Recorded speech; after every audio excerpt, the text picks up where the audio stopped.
Primeiramente, né, boa noite a todos. Como vocês estão? Passaram aí a semana?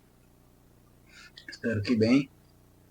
Estão prontos para darmos início à nossa primeira aula da semana? Espero que sim, né? Como vocês já sabem, né? Para quem não me conhece aí, meu nome é Matheus, né? Sou psicólogo. Estou aí gravando esses vídeos, mostrando para vocês um pouquinho sobre a terapia cognitivo-comportamental, como os psicoterapeutas trabalham, né, nessa linha teórica. Né? Se vocês caíram, quem caiu, né, desse vídeo, por acaso, né, esse primeiro vídeo, né, que vocês estão assistindo, né, já gravei alguns vídeos, né, sobre a introdução da terapia cognitivo-comportamental, um pouquinho das técnicas, né, dentro desse processo, né, como que a gente faz a iniciação do paciente, né, durante esse processo aí de psicoterapia. Nosso tópico de hoje, né, a gente vai finalizar, né, a aula sobre a introdução das crenças. Né, a gente já teve a nossa essa primeira e segunda parte, né, onde a gente deu uma introdução, né, e continuação desse tópico, né, e hoje é a finalização, onde a gente vai conversar um pouquinho mais, né, e entrando, né, no nosso tema de hoje, né, nosso primeiro tema que a gente vai conversar nessa aula de hoje é decidindo quando modificar uma crença disfuncional. Pois bem, no início do tratamento, né, você trabalha em pensamentos automáticos cujo tema, né, é indiciado de uma crença nuclear disfuncional. Você começa a trabalhar diretamente na modificação da crença nuclear negativa o mais cedo possível no tratamento. Certo? Depois que o paciente muda essas crenças ou diminui a intensidade dessas crenças, ele é capaz de interpretar as suas experiências de maneira mais objetiva e funcional. Ele começa, né, a encarar situações mais realisticamente, né, sente-se melhor, né, e age de forma mais adaptativa. Mas você pode precisar esperar até a metade do tratamento para fazer isso com alguns pacientes, né, sobretudo aqueles que com crenças antigas, rígidas, né, e especificamente, né, generalizadas. Neste último caso, né, você ensinará ao paciente as técnicas de identificação, avaliação e respostas adaptativas aos pensamentos automáticos, antes de usar as mesmas ferramentas, né, para crenças disfuncionais. Observe que você, né, pode involuntariamente tentar avaliar uma crença nuclear no começo do tratamento, pois ela foi expressa como um pensamento automático. Essa avaliação pode ser ter um pouco de efeito. Né?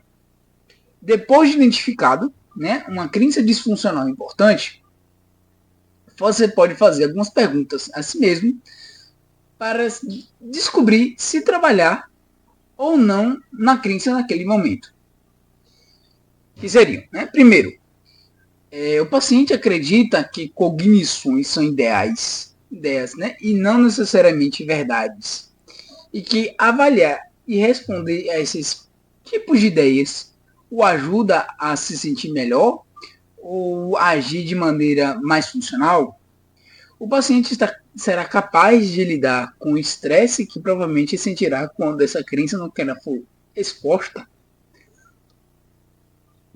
O paciente, né, será capaz de avaliar a crença, né, com ao menos alguma objetividade.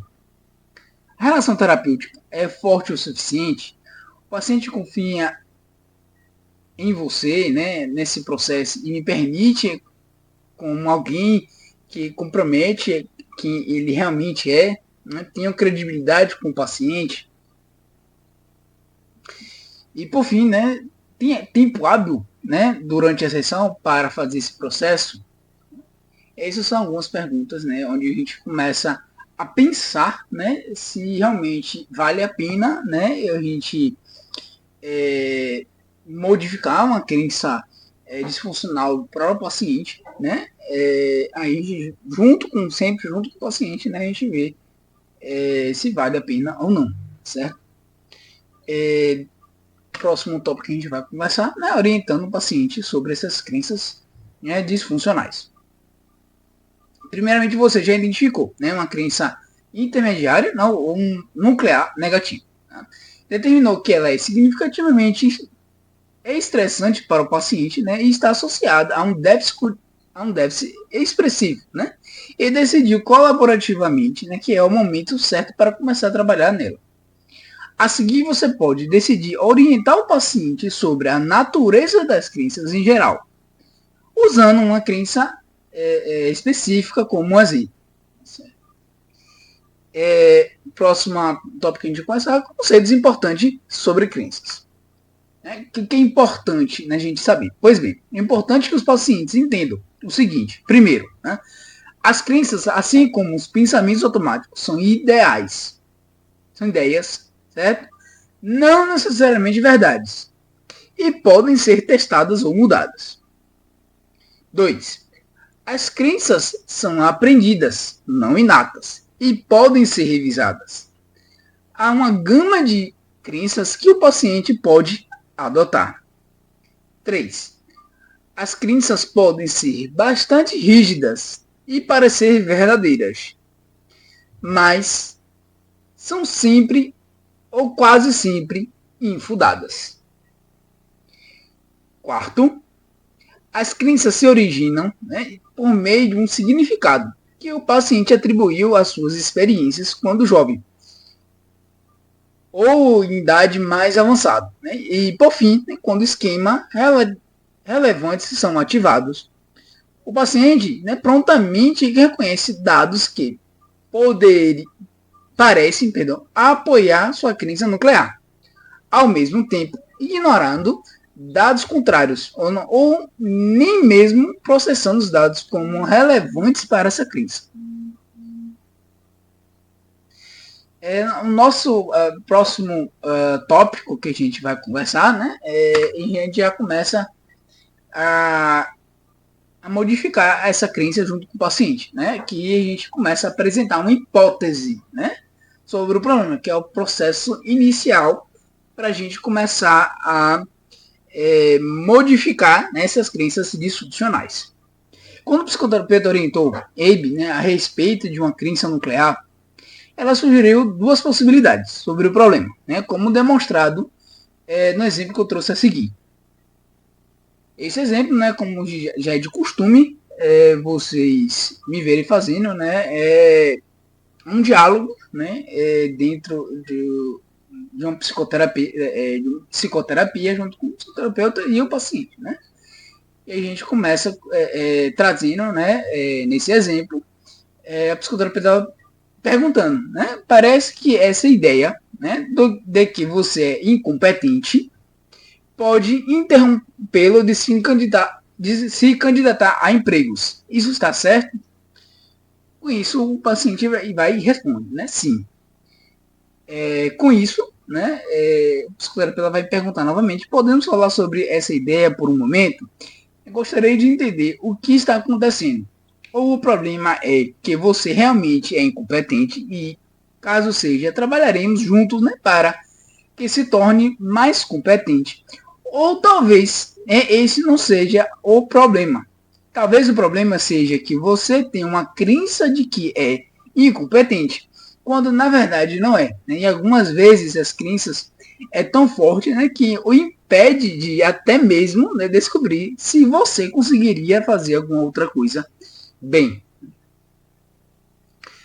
Com isso o paciente responde, né, não sei.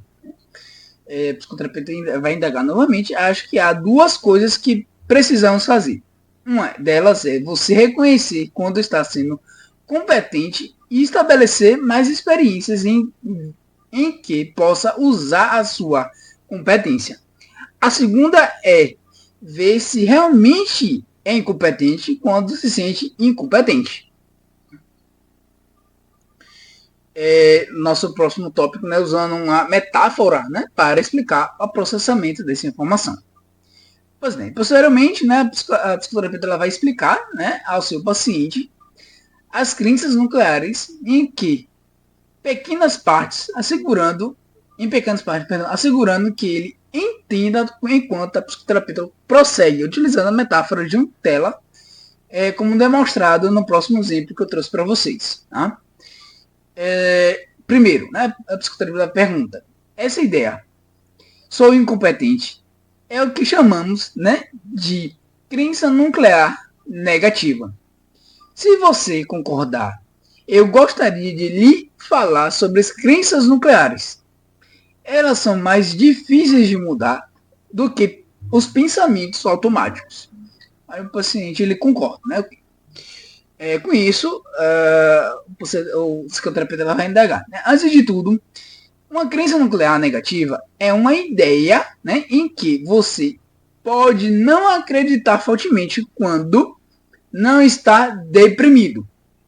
Por outro lado, esperaríamos que acreditasse nela quase completamente quando está deprimido, mesmo que haja evidências de que não é verdadeiro.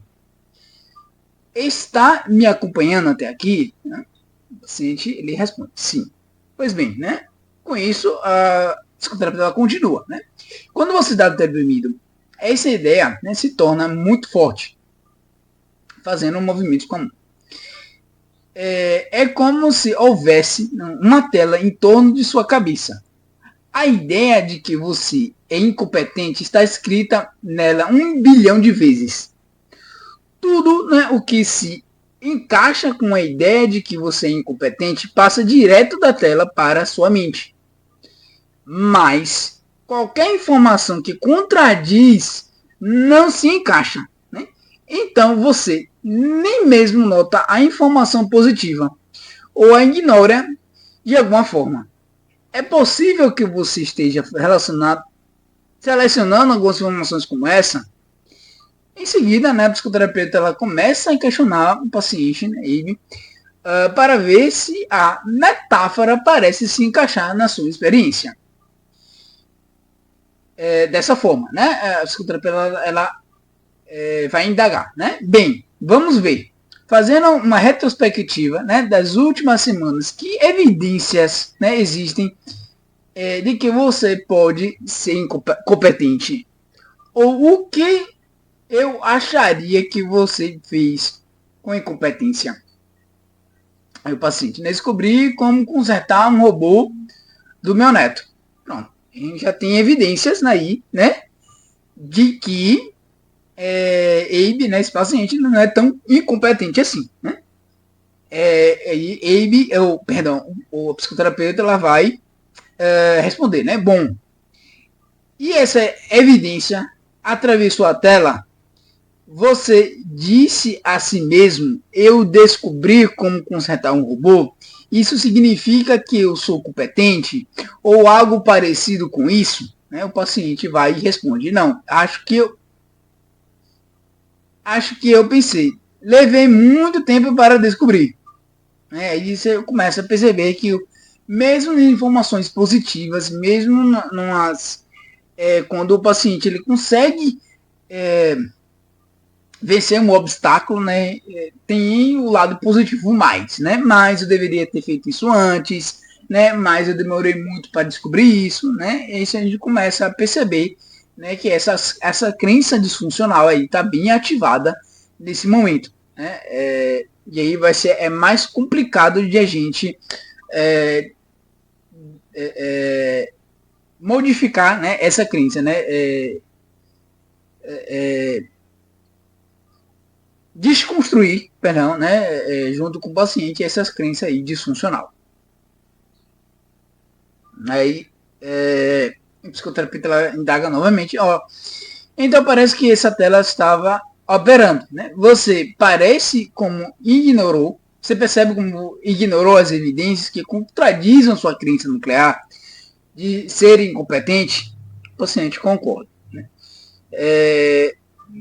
Com isso, a psicoterapeuta pergunta novamente, né, consegue pensar em outros exemplos dessa semana? Situações em que uma pessoa razoável poderia pensar que alguma coisa que você fez mostrava que você era competente, mesmo que você não achasse. O paciente responde, né? Bem, eu ajudei na igreja, né? Eles estavam fazendo um concerto no porão, mas isso não conta. Qualquer um poderia ter feito isso, né? Mais uma vez, reforçando esse processo, né, de incompetência, né? Então, nesse caso aqui, né, é o processo de assim, qualquer pessoa fazer isso, né? Então, não é um desafio, né? Qualquer incompetente, qualquer ser humano faria isso de forma é,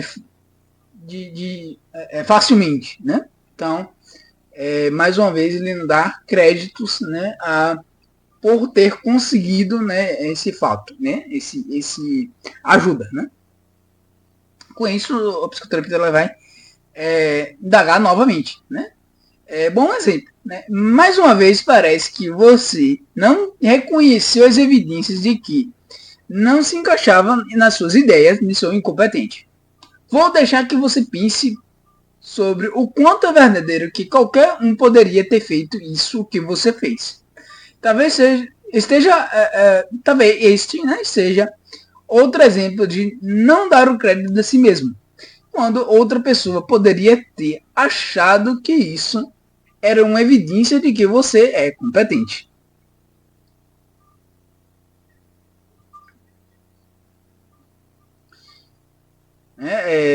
Passando, né, para o nosso próximo tópico, né, antes de passar, né, de começar a perceber aí, né, de como a gente acredita, né, quando a gente está no processo, né, não só depressivo, né, mas com um processo de ansiedade generalizada, alguma outra patologia que pode favorecer, né, a gente a ativar nossas crenças disfuncionais, né, que todo mundo tem, né, as crenças funcionais e disfuncionais. E aí a gente começa a internalizar nessa crença e as outras pessoas podem mostrar a gente que essa crença é disfuncional, que não é verdade, né? 100% verdade, mas mesmo assim, né? Quando a gente está nesse processo aí, a gente não consegue visualizar, né? E sempre determina, né? E fortalece, né? Essa crença aí disfuncional, né? Aí que entra a psicoterapia, né? Nesse processo aí para auxiliar o paciente a desconstruir essas crenças, né? E fortalecer as crenças mais funcionais. Nosso próximo tópico, né? É determinando quando a crença originou ou foi mantida. Pois bem, a seguir, né, a psicoterapeuta ela pergunta para seu paciente sobre experiências anteriores em que ele se recordava de ter essa crença, né, como demonstrado no exemplo a seguir. Mas o novo exemplo, né, é a mesma situação, mas aí já com o intuito de buscar, né, onde essa crença ela se originou, né, e se consolidou, né. Com isso, né, a psicoterapeuta ela começa perguntando, né, se você lembra de também se sentir incompetente assim em outros momentos na sua vida, quando criança, né, o paciente responde sim, algumas vezes. Eu me recordo da minha mãe gritando comigo porque a casa estava desarrumada e meus irmãos estavam incontroláveis.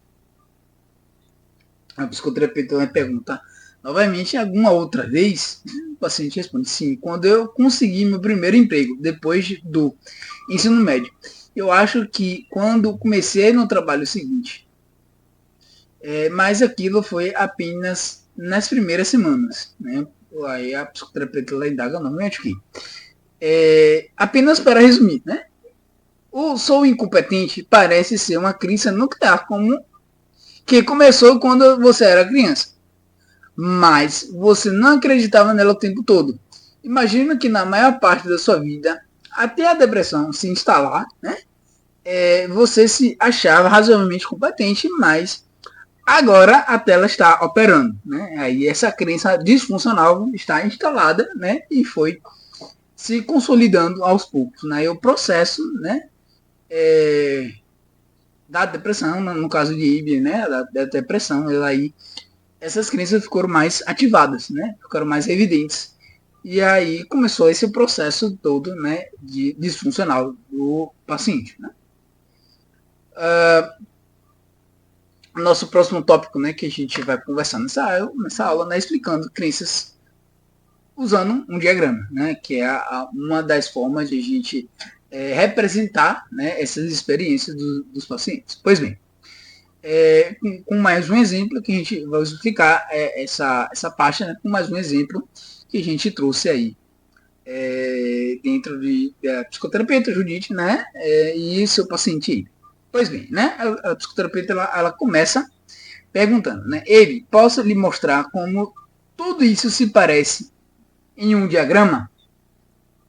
A paciente responde, acho que isso ajudaria. O seu terapeuta ela pergunta novamente, ok. Começamos pelas experiências na infância. Parece que você se sentia incompetente, às vezes quando sua mãe gritava com você, está certo? A paciente responde sim. Ela vai perguntar novamente, né? E agora, quando você está deprimido, é assim que entende o que está acontecendo. Se não faz alguma coisa tão bem quanto achava que deveria, acho que deveria ter feito, isso significa que você é incompetente. Por exemplo, né? Essa semana você viu as contas sobre a mesa e teve o pensamento, não acredito que ainda não paguei isso aí. Está correto? O paciente concorda com sim. Ela vai perguntar novamente, né? Só para confirmar. O que significou o fato de você não ter pagado as contas? O paciente responde que sou incompetente. O terapeuta indaga novamente, então, acho que a experiência é assim. Faz acréscimos ao diagrama e mostra, né, aí. Agora você consegue ver porque teve um pensamento automático. Aí a gente começa a criar, né, esse diagrama, né, onde vai ajudar o paciente a evidenciar, né, esses pensamentos disfuncionais, essas crenças disfuncionais e ajudar o paciente, né, a modificar essas crenças. Né? Próximo tópico que a gente vai conversar um pouquinho, né, motivando o paciente a modificar essas crenças disfuncionais. A gente faz isso. Pois bem, né? O fato, né, de que uma crença disfuncional não pode ser verdadeira ou não completamente verdadeira, né, pode provocar ansiedade, né, em alguns pacientes. Se for assim, né, você pode desenhar um quadro, né, e pedir que o paciente identifique as vantagens e as desvantagens de se manter essa sua crença disfuncional, né, o disfuncional, e as vantagens e desvantagens de acreditar na crença mais adaptativa. Pergunte o que o paciente concluiu após essa análise. Quando o paciente, né, precisa de motivação adicional, você pode pedir que ele visualize um dia em sua vida, vários anos atrás, primeiro mantendo sua crença nuclear negativa, como ela é, e depois acreditando na sua nova crença nuclear por um tempo bem longo. Você pode dizer algo assim. Por exemplo, né? Eu gostaria que você imaginasse um dia na sua vida daqui a uns 10 anos. Né? Então, este é o ano 2000. Exemplo. Aí você bota lá. Você não mudou sua crença nuclear de que é, nesse caso aí, incompetente. Então você acreditou nisso dia após dia por mais esses 10 anos. Isso significa que foi ficando cada vez mais forte a cada dia que passava. E a cada dia, semana, e cada mês, cada ano, a gente vai começando a acreditar nessa crença disfuncional. Agora eu gostaria de lhe fazer algumas perguntas. Veja o quanto você consegue se imaginar e a sua nova experiência, em sua mente, né? Com essas perguntas aqui. Como você se sente sobre si mesmo? O quanto você está distante de atingir cada uma de suas inspirações e objetivos? E, por fim, em que medida você está vivendo de acordo com seus valores? Em seguida, diga ao paciente: gostaria que você imaginasse como sua crença afetou várias partes da sua vida. Lembre-se da sua crença nuclear. Lembre-se, perdão, a sua crença nuclear é muito mais forte do que é hoje. Tente visualizar cada parte de sua vida enquanto lhe pergunto a respeito. E reflita sobre o quanto de prazer ou satisfação provavelmente estará experimentando. Onde você se vê acordando? No mesmo lugar que hoje? Ou em algum lugar diferente? Como é esse lugar? O quanto de prazer ou satisfação você obtém, né, do lugar onde vive? Então você pode perguntar sobre outras áreas relevantes, né, como por exemplo relacionamentos específicos, emprego, como se ele passa o seu tempo de lazer, espiritualidade, né, criatividade, saúde física e administração de casa. Certifique-se, né, de descobrir o quanto de prazer ou satisfação ele obtém de cada uma. Né? Por fim, pergunte: como é seu humor de um modo geral? O que conclui de fato de ter acreditado que você é incompetente, por exemplo, por esse tanto tempo? Agora repita as mesmas palavras, as mesmas perguntas para um segundo cenário, mas, né, começando dizendo: agora eu gostaria que você imaginasse que acreditava em sua nova crença nuclear de que você é competente. Você acredita nela cada vez mais fortemente, dia após dia, semana após semana, mês após mês e ano após ano, durante anos até que essa crença adaptativa fique fortificada. Veja como você consegue visualizar a si mesmo e a sua experiência na sua mente. Fale sobre essas mesmas áreas e sobre o quanto de prazer e satisfação obtém de cada uma. Depois pergunte: como é esse humor de um modo geral? O que concluiu de fato de ter acreditado que você é competente, né, por tantos anos? E assim a gente encerra, né, a nossa aula de hoje, né, esse capítulo aí extenso, né, 3 aulas consecutivas aí. Mas antes de encerrarmos, eu gostaria de fazer o resumo, né, dessa aula com o que a gente discutiu, né, nessa aula. Pois bem, né, você começa a formular uma hipótese sobre as crenças nucleares, né, do paciente sempre que ela fornecer dados na forma dos seus pensamentos automáticos, né, explicando e significados associados e reações emocionais e comportamentais. Você, né, especula que as cognições parecem recair nas categorias de desamparo, desamor e desvalor. Você identifica as crenças intermediárias e nucleares de muitas maneiras. Você pode procurar a expressão de uma crença em um pensamento automático, fornecer a sentença condicional de se, né? E se isso acontecer, se então isso realmente for verdade, né? De um pressuposto, né? E pedir que o paciente a complete. Identificar diretamente uma regra, né? Usar técnicas de seta descendente, né? Reconhecer um tema comum entre os pensamentos automáticos, perguntar ao paciente, né, o que ele acha de que é sua crença ou examinar o questionário de crenças do paciente. E para finalizarmos, né, eu gostaria de deixar essas 3 perguntas para sua reflexão, né? Fiquem à vontade se quererem responder, né? Eu vou deixar aí meu e-mail para caso vocês queiram responder, tirar dúvidas, fazer algumas outras sugestões. Né? A primeira pergunta, né? Como identificar essas crenças nucleares positivas e negativas? Segundo, como explicar, né? A crença mal adaptativa a um paciente. E a última é como modificar o paciente a mudar, motivar, perdeu, o paciente a mudar essa crença.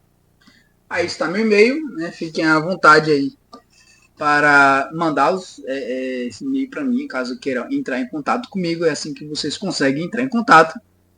Estarei aí à disposição de ajudá-lo na melhor forma possível.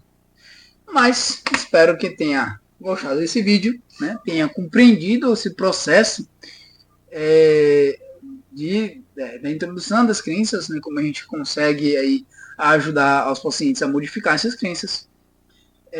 No mais, espero que vocês tenham uma boa semana e nos vemos na próxima aula. Fui!